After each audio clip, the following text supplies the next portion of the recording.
28. Vous y êtes 28. Béchagam. Oui. Trois mots avant la fin de la ligne. Vous le voyez, Béchagam. Béchagam, oui, merci. Béchagam qui arrêt Bater, le Fima Shekatouv le Eil. On a vu que le arrêt Bater, les montagnes de division, vous vous souvenez? Chez M. Touré des Proudas, ce qu'on appelle dans le Zohar des montagnes de division. C'est-à-dire chaque élément se dresse comme divisé de l'autre, comme une vedette en soi. C'est moi, regardez-moi. Et chacun ignore l'autre. C'est ce qui qualifie ce monde, Mamash.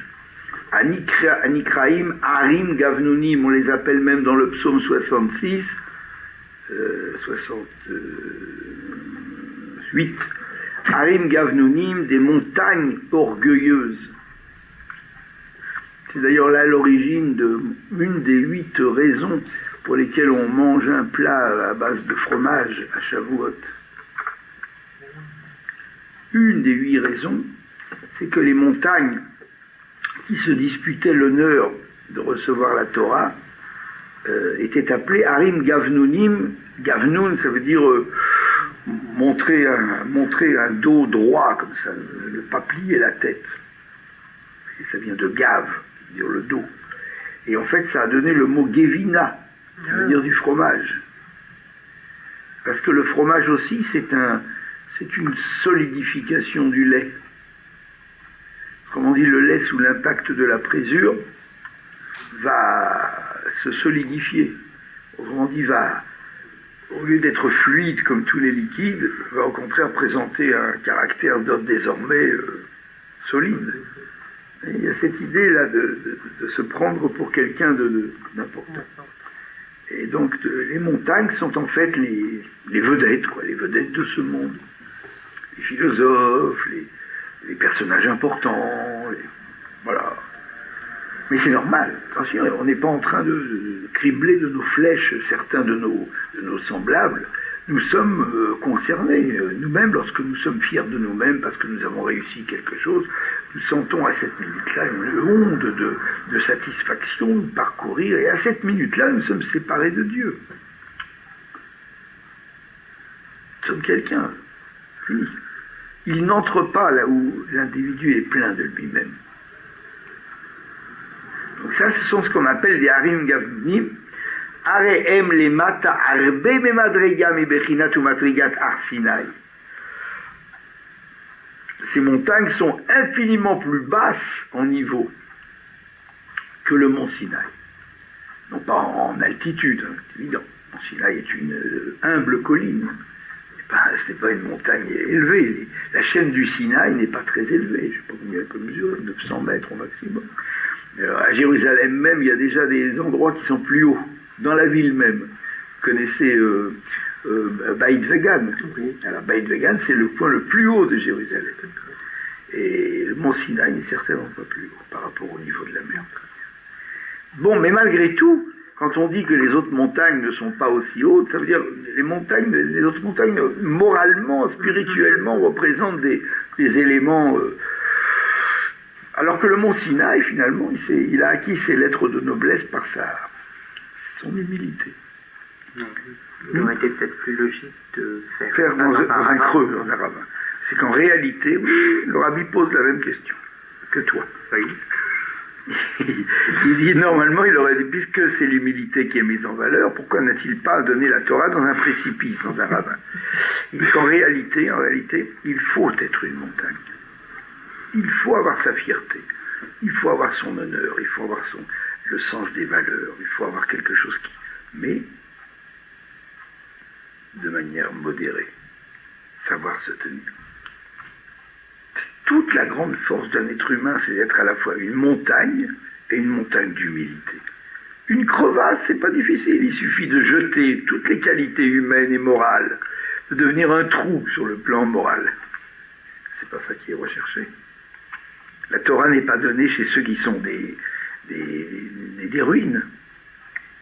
Il faut une certaine structure, il faut édifier quelque chose, mais sans croire en soi. sans croire à soi-même. C'est pour ça qu'il dit le Sinaï, c'est une valeur. Chez l'Achen, l'onitena aleem à Torah. C'est pourquoi la Torah ne fut pas donnée sur elle. C'est que le Sinaï s'appelle aussi le mont Chorev. On l'appelle parfois Sinaï, et on peut l'appeler aussi Chorev. Chorev, là où il y a eu le buisson ardent, c'est le même endroit. Chorev, ça vient de la même racine que Charov, qui veut dire détruire. Chorban, la destruction. Ça veut dire que le mont Sinaï a en lui quelque chose, ça représente un concept de vouloir détruire toutes les structures fausses de ce monde. Opérer une ma'apecha, une révolution dans les structures fausses de ce monde. Ça c'est Chorev. Sinaï, il y a dedans le mot Sina, qui représente la haine. Savoir être doté d'une certaine haine pour tout ce qui est faux. Et ainsi de suite. Il porte 5 noms, ce monde. Donc, Ara Elohim aussi. Elohim représentant la mida de Gvura, de rigueur, etc. Donc, ça représente un certain type humain. Il ne s'agit pas d'une montagne. Enfin, il ne s'agit pas que d'une montagne. Et c'est pourquoi la Torah ne fut pas donnée sur elle, que Moshe Gatoub, Al Tavor, Carmel, Lama Terat Sedun, Harim Gavnunim, Ahar Hamad Elohim, Beshifto, Roulé. Dans ce psaume 68, ou 66, c'est toujours de la peine à les distinguer l'un de l'autre, on va regarder tout de suite. Sur le mont Tabor, qui se situe en Basse-Galilée, et sur le mont Carmel, qui se situe en Haute-Galilée, il est dit sur ces montagnes-là, pourquoi vous disputez-vous, vous querellez-vous, montagnes orgueilleuses, le mont sur lequel l'Elohim, l'Éternel, Dieu a désiré demeurer, n'est pas, et donc est celui sur lequel il est apparu, il a donné la Torah.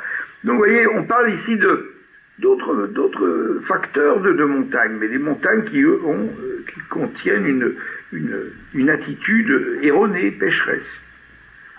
Ve'ainu, c'est-à-dire, qui be'ar Sinaï ne'emar ve'ar Sinaï Ashan. Le mont Sinaï fumait. Or, que veut dire Ashan? Vous voyez que dans le mot Ashan, il a mis 2 petites virgules. Ce qui indique que ce sont des Rachetevot. Rachetevot, ce sont des initiales. Olam, Shana, Nefesh. Il a réuni les 3 dimensions de ce monde. Olam, l'espace. Shana, le temps. Nefesh, la psychologie humaine. Les 3 dimensions de ce monde, parce qu'on oublie toujours la 3e, Nefesh, parce qu'aujourd'hui on le sait en science, que tout dépend de l'observateur. L'observateur a une grande importance dans l'énoncé des résultats des théorèmes.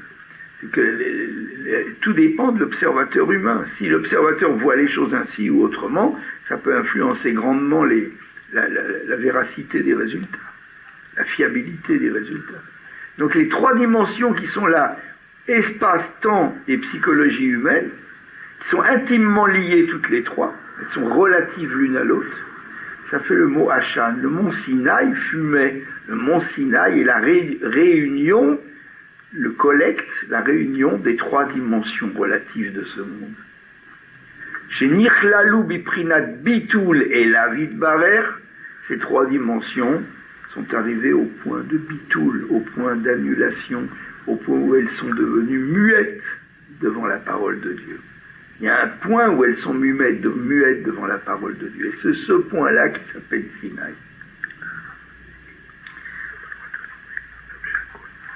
Je vous ai fait manquer le...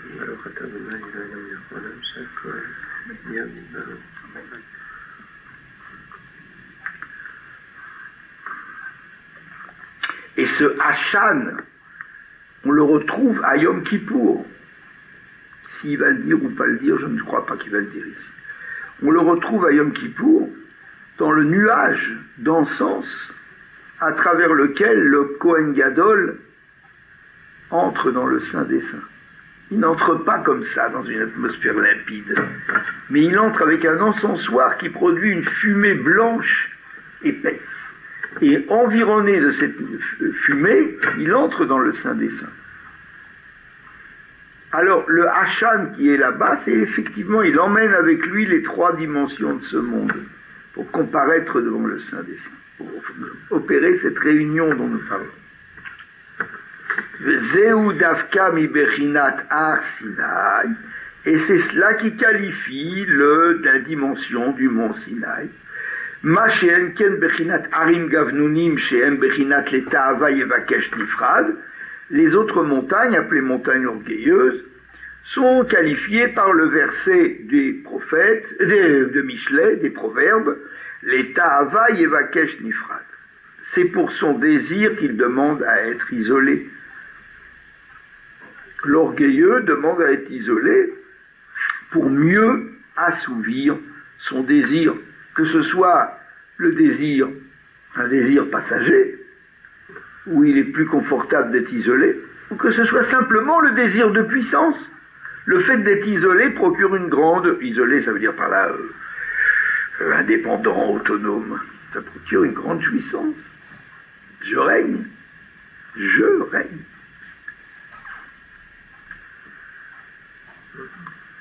Donc ça représente ce qu'il ne faut pas. Le mont Sinaï, au contraire, réunit les trois dimensions, et il est évident qu'en les réunissant, il monte un peu, il se tend vers Dieu. Mais c'est une tension qui est totalement transparente, soumise, disponible. Attention, il ne s'agit pas ici de voir les choses d'un œil complètement goy, complètement extérieur, en disant regardez, ils sont en train de mettre en valeur le mont Sinaï parce qu'ils ont une histoire comme ça. Non, là il s'agit de notions, de concepts qu'on reprend à partir de rien, des concepts qui sont à reconstruire entièrement à partir de rien. Un concept qui s'appelle le mont Sinaï, un concept. À partir de là, on peut comprendre mieux ce que dit la Torah. En fait, c'est un raisonnement inverse. C'est une analyse de chaque terme, pour dire d'où la Torah les a-t-elle tirés. Les a-t-il tirés. Ve'imken, par conséquent, ou ve'alken plutôt. Ve'alken, par conséquent, c'est pareil. Ayerida al-arebater, ou yerida gedola yoter le'ein shiur. Mais Inyan va yered avaye alar Sinaï. C'est pourquoi si Akadosh Baruch Hu doit descendre sur les montagnes de division pour tirer son peuple de l'exil, là où ils sont maintenant en captivité, c'est une descente qui est infiniment plus grande, sans chiour, c'est-à-dire sans comparaison possible, que la descente sur le mont Sinaï. La descente sur le mont Sinaï a été déjà considérée comme un événement révolutionnaire. Vayered Hashem alar Sinaï. L'infini descend sur une montagne humaine, à tel point que Rashi doit se casser la tête pour faire comprendre à l'enfant de 5 ans comment Hashem peut descendre sur le mont Sinaï. C'est quelque chose qui ne marche pas. Dieu, c'est Dieu. Et il lui fait comprendre, alors à l'aide de tas de choses, il dit, il a tiré les cieux, il est resté avec son trône, mais son trône s'est posé sur le mont Sinaï. L'enfant de 5 ans est content. On lui a donné l'explication de 2 versets qui se battaient en duel. Mais pour nous, il n'y a aucun risque. On est en train d'assister à quelque chose de fondamentalement impossible. Dieu descend sur une montagne physique. Mais le physique n'existe pas devant lui. Il va exploser. D'ailleurs, la raison pour laquelle la montagne s'est mise à fumer, à flamber, le contact déjà est un contact dangereux. Mais ça s'est fait, pourquoi? Parce qu'Akadosh Baruch Hu est au-dessus des contradictions. Comme il est au-dessus des contradictions, tout est possible. Ce n'est pas le Dieu transcendant qui vient habiter le monde immanent. Non! C'est la présence, la 3e dimension, la dimension où tout est possible, le conciliateur des paradoxes. Simplement, le Chumash ne connaît pas cette dimension. Et comment? Elle ne la nomme pas. Vayered Hashem, je ne sais pas quel est le nom de Dieu employé. Si c'est Yud-Keh, c'est seulement pour nous la transcendance. Sovev Kolani, qui est bien en dessous de cet absolu. Parce que la question ne se pose pas. Au niveau du Chumash, les gens qui lisent le Chumash ne posent pas la question Chumash, c'est Asiya. Aujourd'hui, aujourd'hui où la soif de savoir est plus grande qu'autrefois, alors le lecteur du Chumash demande à comprendre. Et là, on lui dit. On ne peut pas faire dire au Chumash que Yud-Ké Vav-Ké, c'est l'absolu, selon ce que l'on apprend ici. Enfin, pour moi, Yud-Ké Vav-Ké, ce sont les mondes, justement, qu'on qualifie de transcendants. Oui, alors. Et qui sont aussi insignifiants devant l'absolu que ce que vous appelez oui, l'école c'est vrai. Donc, mais personne n'est choqué. Donc ce qui s'est révélé au Sinaï n'est en aucun cas la révélation de cet absolu. Bien sûr que si. Alors je comprends plus.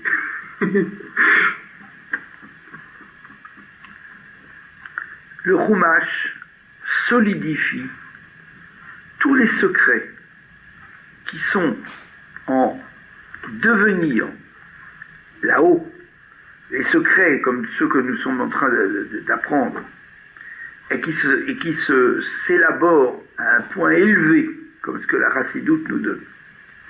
Lorsqu'ils descendent, ils se concrétisent sous une forme de noms, de mots, écrits à l'encre, de lettres simples. Ce sont les mêmes lettres, elles ne se mettent pas à flamber.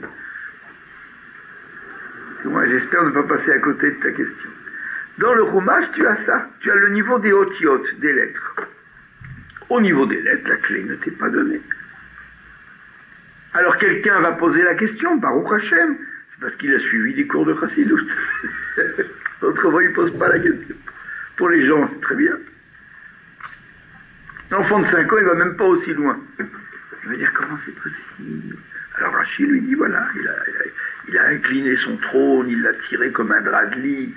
Je dis là-bas comme ça, que Sadine Amita, il l'a mis sur le montage. L'enfant dit, d'accord. Il ne faut pas inventer des questions qui n'existent pas. Il ne faut pas inventer des contradictions qui ne sont pas encore nées dans le cerveau des gens.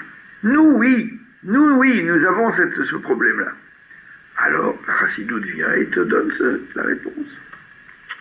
Parce que dans Havaïe, dans le nom Yud-Ké Vav-Ké, il y a plusieurs dimensions qui sont incluses. Mais eux ne le savent pas. Si je te dis, il y a un mot qui s'appelle Havaïe d'il Tata, Havaïe d'il Eela. Havaïe signifie à la fois ce que tu as dit toi, le transcendant, mais signifie aussi Atzmut. Oui. Bien sûr. Pour quelle raison? Parce que chaque nom est composé à la fois de lettres, c'est-à-dire d'un corps, et à la fois d'un sens. Le sens, c'est la lumière intérieure. Les lettres sont la carapace, le kéli. Donc tous les noms de Dieu, qui sont très différents l'un de l'autre, il y en a 7. Que ce soit le Shem Shakai, que ce soit le Shem Adnei, que ce soit le Shem Tsevakot, que ce soit le Shem Elohim, ils sont très différents l'un de l'autre. Mais l'intérieur de ces noms, c'est toujours la même lumière, c'est la lumière qui est absolue.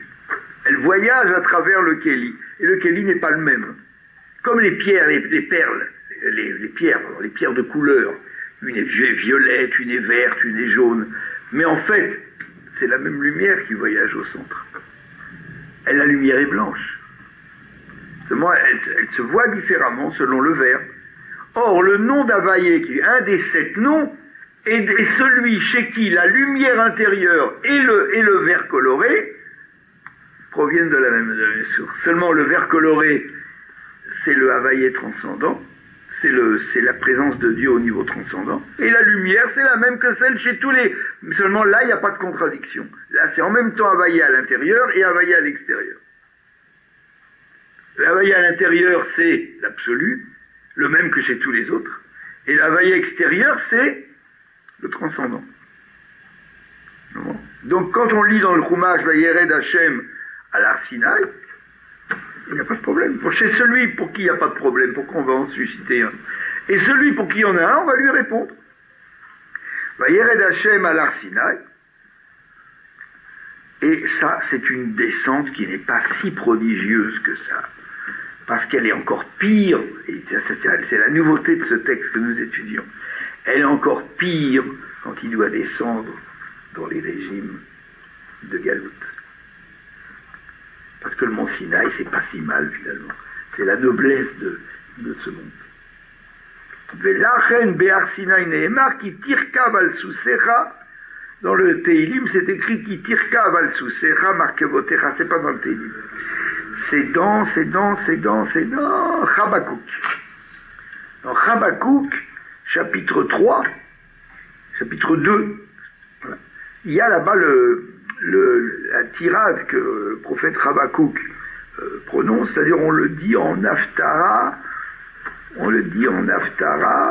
le deuxième jour de Shavuot. On va le prendre tout de suite et vous allez voir, on a le passouk tout de suite devant les yeux.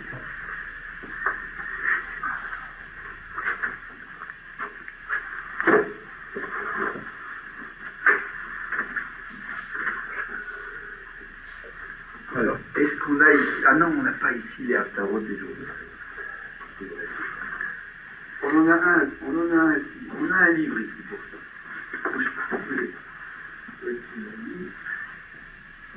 Le voilà. Non.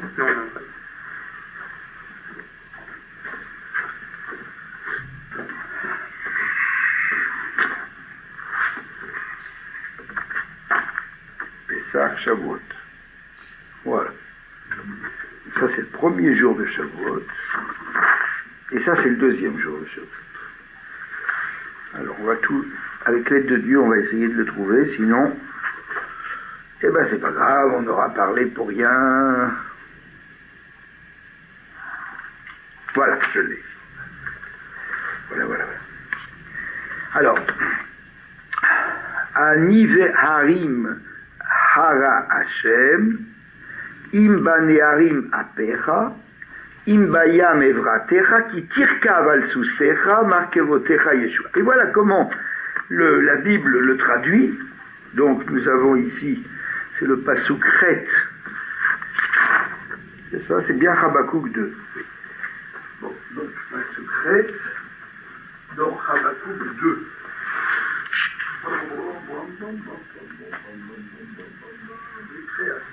Et voilà.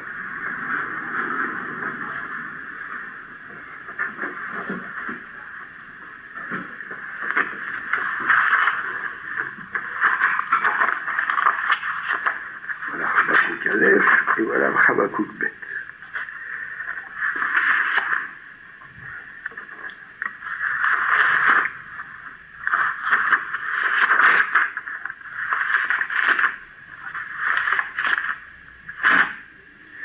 Voilà, le passouk Chet, il est là.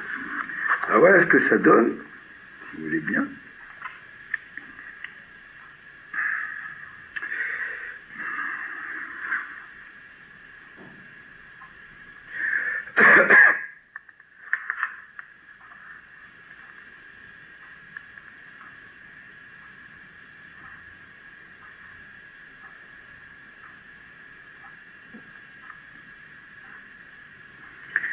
Alors, si, à propos des princes,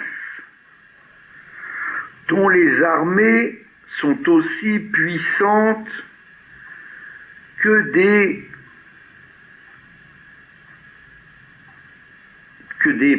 torrents, que des rivières, malgré tout, ta colère s'est enflammée contre eux,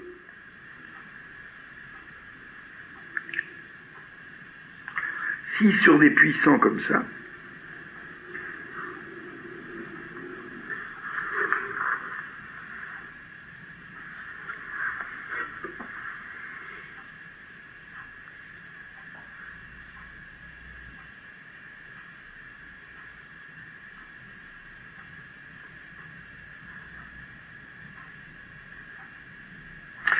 si tu as puni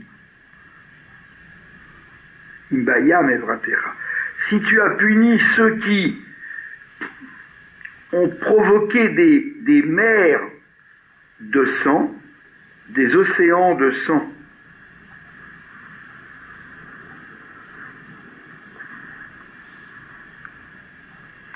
et tu les as précipités dans la mer, c'est-à-dire là on parle bien sûr de l'Égypte,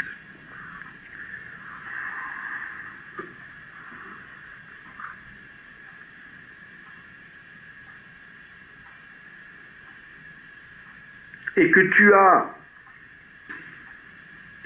chevauché tes chevaux, tu as chevauché tes montures, on va dire.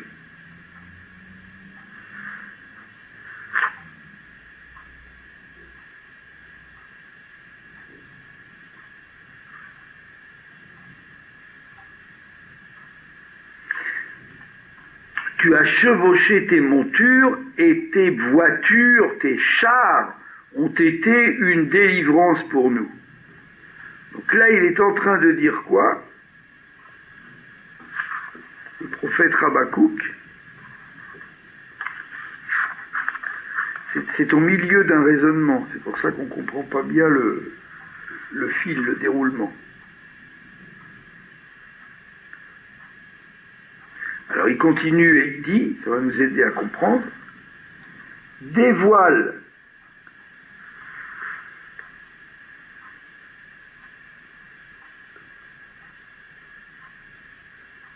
ton arc s'est dévoilé pour faire la guerre avec les Cananéens,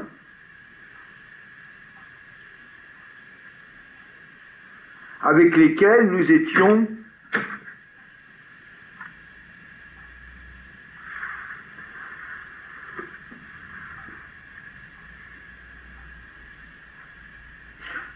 en guerre, avec lesquels par lesquels nous étions persécutés,